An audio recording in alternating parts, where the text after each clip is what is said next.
Tales by Tabletop is a story adapted from sessions of Dungeons & Dragons. It follows the saga of a trio of adventurers, Laeran, Rosjen, and Tim. Welcome, dear listeners, to the first chapter in our story.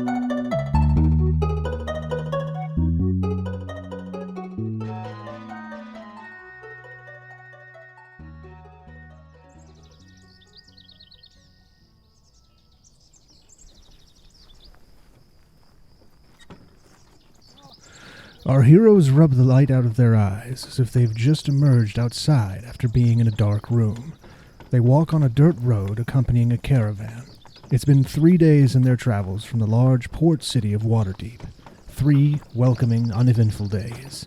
At the front, the driver of the first wagon is an overweight, surly man by the name of Edwin Cartwright.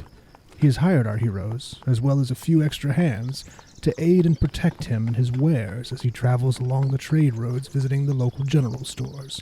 Somewhat lagging behind the second wagon stumbles a currently disheveled half-elf, still hungover from the previous night's drinking. His name is Tim. He sees himself as a famous entertainer and accomplished adventurer. However, skillful adventurers and renowned bards seldom find themselves dry-heaving at the back of a convoy of trading supplies.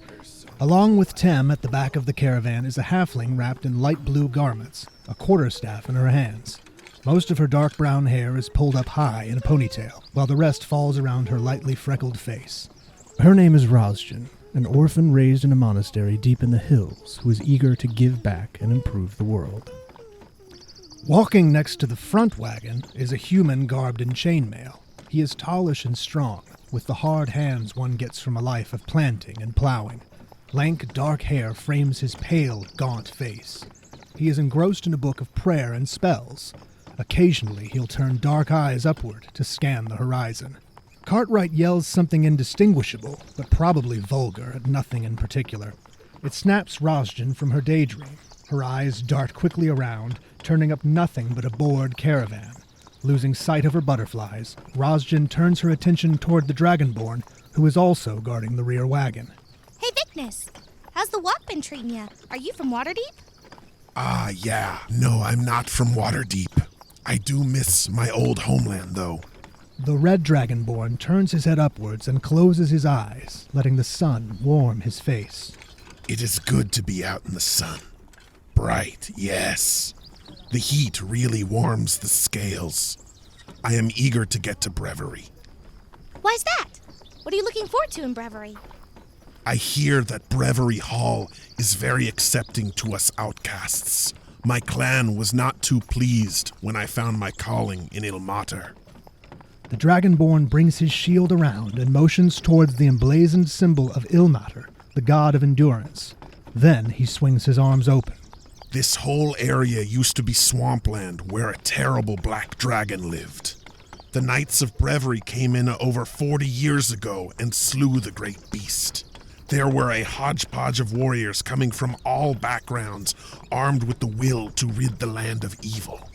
After gaining the dragon's hoard, they diverted water from the swamp and turned this area into how we see it now. Rosjen nods, a look of approval on her face, as she gazes around the scenery with a new viewpoint.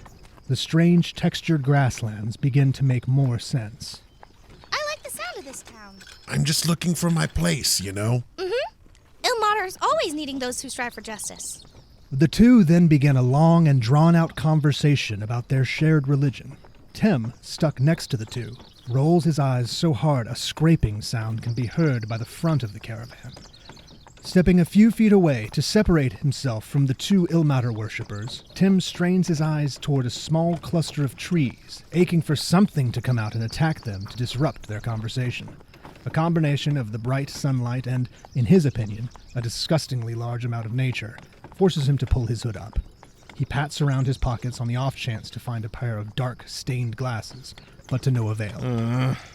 Unseen by Tim, some things begin to stir in shallow pockets of earth on the opposite side of the caravan. 7 short, black-scaled reptilian humanoids, clad in crude leather armor, wait for the opportune time to strike. We take this one. Our reward will be great with 2 wagons. Yes, charge! The creatures reveal themselves as they jump in unison and rush the unaware caravan. They bark vicious laughs and bare their teeth at the thought of a nice, fat prize. Friends, we have company. Oh, good company or bad company? Bad company, I can't deny. I do believe we are being raided. Finally, go get your pay. Go get it. How rude. Our heroes prepare themselves for battle. Tem grabs his guitar and strums a chord. Above a group of 4 attackers, a silver, glittering ball forms and explodes, coating 2 head to tail with glitter. They stand out now against the background. Well, that's it from me. I'll be over here now. Tim steadies himself with the wagon as he moves to the other side away from the fighting. Laeran raises his hammer, the hilt brought up to his eyes. He says a quick prayer to his god. Holy Kelemvor, bless us mercifully. With those words, not only is Laeran strengthened by his own conviction, but Rosjen and the Dragonborn Paladin also feel a greater bond with their companion. They rush to meet the creatures head-on, Vicnys banging on his shield with his longsword. Come at me! 3 of the creatures move to the halfling. They are working in tandem, using each other's movements and strikes as distractions to take advantage of their prey. Rosjen, however, knows better, and positions herself defensively, deflecting and dodging 2 of their blows. However, one of their short swords finds its mark, cutting along her arm. Our business is good and you're the business. 2 strike at Vicnys, but he's able to deflect their blows with his shield. The last 2 enemies run toward Laeran, with one of them knocking the wind out by bashing him with the flat of their blade. Tem peeks from around the edge of the covered wagon, the sounds of combat ringing loudly in his ears. Why don't you try this headache on for size? The dissonant chord buzzes through the air and rings the head of one of the reptile men. He grabs his head in pain. It's too much for him to take, and he falls down, dead. Oh, your hangover must be really bad, Tem. I have no patience right now. Oh, you rotten little minge. Strike me, will you? Laeran's hammer comes down hard on his attacker's head with a resounding crack. It stumbles but remains on its feet, a hand covering the wound. Rosjen moves close, gripping the quarterstaff with both hands and swings. I'm sorry, but I need to smack you in the face now. Ha! The creature spins on his feet and takes a knee for a moment, completely dazed. Vicnys sidesteps and inhales deeply. Though not true dragons, a dragonborn is still a force to be reckoned with. Flames erupt from Vicnys' mouth, turning one of the creatures to ash and badly burning the sword arm of the one behind it. Do you have these 2 here, Laeran? Of course. Good. It looks as if the little one could use some assistance. 2 of the creatures gang up on Laeran now that the Dragonborn has left his side. One is able to land a large slice across his thigh. With the addition of Vicnys to the fray, the reptilian men pair up to strike him, both landing solid blows, his shield unable to stop them. With the fury of blows and the addition of a new combatant, Rosjen's focus slips for a moment, allowing the creature she had hit to take its revenge, plunging his blade into her side. The metal is cold, and Rosjen breathes in sharply. Tem peers around the corner of the wagon again to see what foes still stand. You! Tem points to the closest creature about 20 feet away, again putting his headache into the creature. The enemy grabs his head and screams as he too collapses. Oh, this is my own blood. Laeran closes his eyes, and a healing light courses through his body, repairing some of the damage done to him. That's better. Don't worry, I'll protect all of you. Rosjen swings with all her might. She's taking extra care not to kill the creature in front of her, but her concern for her companions carries its weight behind her swing. Ha! It connects at the creature's shoulder. The strike is so strong, however, that it causes her foe to literally fall to pieces. Arms, legs, torso, and head thump haphazardly before her. Rosjen's eyes go wide, and she stares in stunned silence. Vicnys then slams another creature with his shield, spinning it around, then slices it in 2 with his longsword. One of the 2 around Laeran strikes him again, this time slicing into his side. Blood begins to stream down Laeran's left thigh. Tem finally steps from behind the wagon and wonders what all the fuss was about. Shuffling toward a creature next to Laeran, he lands a half-hearted killing blow with his rapier. This is where you fall down. Let me return the favor to you, you awful little specimen. Laeran brings his hammer down on the enemy in front of him, bashing its head in, killing the final creature. Almost immediately, the caravan driver turns his head to our heroes. You're taking too long. Come on, let's go. Pick up whatever you got and let's get. You're wasting my money. Our heroes look at each other, out of breath, with blood and sweat running down them. Vicnys cleans his sword and sheaths it back in his scabbard. I'm going to take my time to search these bodies. That method over there doesn't tell me what to do. Laeran points at one of the dead bodies and turns it over. Ah, these are kobolds. Wretched little vermin, probably left behind from that black dragon, judging by the color of their scales. And what of that one you struck to pieces, Rosjen? That was quite peculiar. Yeah, let me take a look at that. Tim kneels down to the body parts strewn before Rosjen. All right, what do we have here? As he picks one of the legs up, he looks closely at the end that should be connected to the hip. Stitching. In fact, all these limbs were stitched together. These kobolds had someone. There was a puppet master here. What? What do you mean? This is a kobold puppet. I mean, I'm about in the know as you are, man, but these kobolds were already dead when they attacked us. I suspect necromancy. Vicnys immediately kneels down on the ground, examining each of the slain bodies. Chaps, what's got your attention? The caravan is moving without us. These are all undead. These are undead kobolds. I hope all these creatures can find peace in the afterlife. I feel bad I just knocked this one to pieces. Don't. What we've done here is just. You've done a good thing for your god. After the adventurers rejoin the others, Tim trots to the front, hoping to get some answers about the curious kobolds. So, Cartwright, you old cantankerous bastard. I'm assuming we've gotten to this point in our relationship where we know we don't like each other. These kobolds we fought and you left us to die with, are kobold attacks common in this area? Do you go to Brewery often? By Tiamat's titties, why the do you think I hired you people? We're a caravan. Of course we got our share of trouble. Fair enough, but by kobolds? Why would I care if it's kobolds, goblins, or your mother's corpse?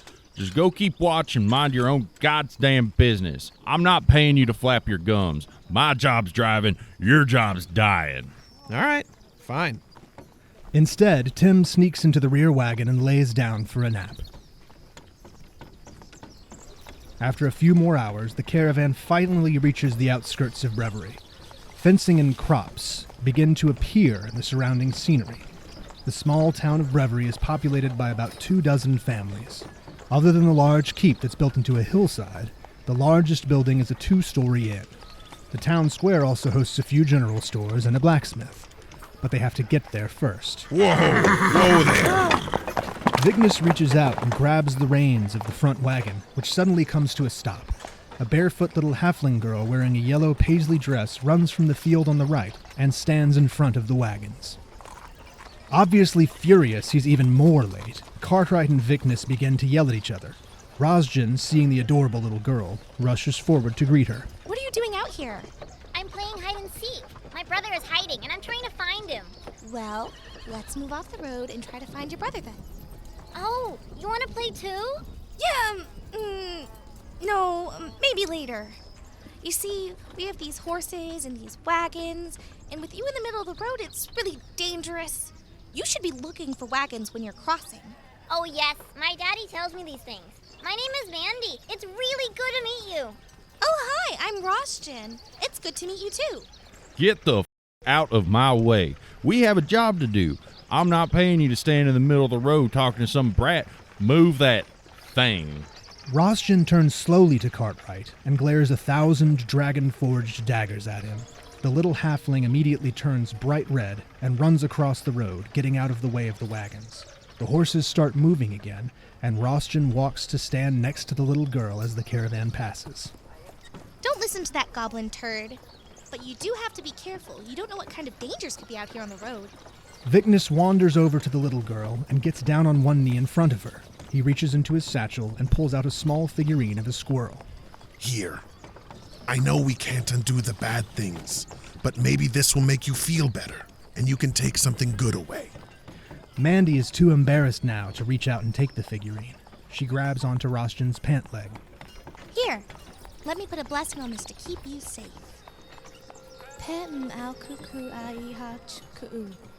Mandy takes the little squirrel and scurries off into an adjacent field. Rosjen climbs on the fence, and she and Vicnys watch the parting of crops as the little halfling girl continues the search for her brother. The two trot after the caravan to catch up. The caravan enters the town at late afternoon. At the town square, Vicnys bids the group farewell and makes his way toward the keep. Well met, everyone. This is where we part ways. May you ever endure. Hey, yeah, you too, bud. Who was that guy? Bye, Vicnys. Goodbye. With Vicnys leaving, where does the story continue? Please join us next time for another chapter. Tales by Tabletop is a series supported by a dedicated team. They make this project happen and infinitely more fun. Laeran is played by Jim Cook and voiced by Jay DeGraff. Rosjen is played by Misty Harper and voiced by Jazlyn Pintar. Tim is voiced and played by Phil Boelche. Your narrator is David Nailing. Guest voice acting provided by Thomas Munoz, Anna Schulmeyer, Travis Nellor, and Steve Vettori. Story coordinators are Mike Becker, Chris Hultin, and Zac McAuley. Sound effects provided by freesound.org, and music provided by tabletopaudio.com. The theme for Tales by Tabletop was created by David Vass. This show is edited and directed by Zac McAuley, Travis Nellor, and is produced by Michael Blackard.